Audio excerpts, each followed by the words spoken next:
Però noi questa settimana stiamo lavorando bene, quindi veniamo anche da una bella vittoria giocando bene, quindi penso che ce la giochiamo alla pari.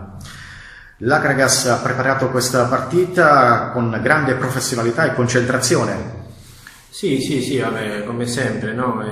Cerchiamo di allenarci a 1000, tutta la settimana abbiamo fatto un bel lavoro, quindi ci aspettiamo di portare i 3 punti a casa. L'Akragas come sta fisicamente? È in crescita? Noi andremo lì con grande umiltà, come del resto dovremo fare sempre, penso che debba essere un po' la nostra prerogativa quest'anno, e proveremo a imporre il nostro gioco, proveremo a fare ciò che abbiamo provato in settimana con serenità e tranquillità, nella speranza di tirare fuori il più possibile da questa partita. Quali potrebbero essere le insidie di questa partita? Ma loro sono molto bravi in mezzo al campo, sono molto bravi davanti, hanno giocatori di esperienza, quale Rajcevic per esempio in mezzo al campo, che penso che detti molto i tempi di gioco.